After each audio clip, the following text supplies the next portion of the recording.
நீலகிரி மாவட்டம் உதகை தாவரவியல் பூங்காவில் 120வது மலர் கண்காட்சியை இன்று வேளாண் துறை அமைச்சர் துரைக்கண்ணன் தொடங்கி வைத்தார். உதகையில் சுற்றுலாப் பயணிகளை கவர்வதற்காக ஆண்டுதோறும் மலர் கண்காட்சி நடைபெறுவது வழக்கம். இந்த ஆண்டிற்கான மலர் கண்காட்சி தொடக்க விழாவில் மாநில வேளாண் துறை அமைச்சர் துரைக்கண்ணு, மாவட்ட ஆட்சியர் சங்கர் உள்ளிட்டோர் பங்கேற்றனர். Marigold, french marigold, balsam, begonia, dahlia, lilium, sunflower உட்பட பல வண்ண மலர்கள் தொட்டிகளில் காட்சிப்படுத்தப்பட்டுள்ளன.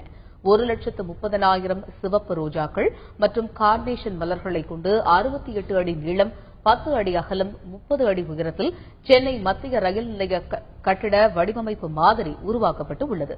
இன்று துவங்கியுள்ள மலர் கண்காட்சி நாளை மறுநாள் வரை நடைபெறுகிறது. ரொம்ப அருமையா இருக்கு.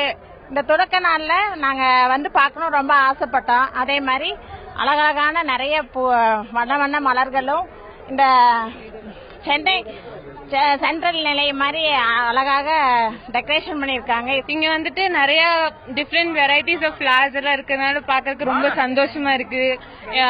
நாங்க ஃபர்ஸ்ட் டைம் இந்த இதுக்கு வந்திருக்கோம். எங்களுக்கு ரொம்ப சந்தோஷமா இருக்கு. நாங்க 120வது மலர் கண்காட்சி பார்க்கறதுக்காக சென்னையில இருந்து வந்திருக்கோம்.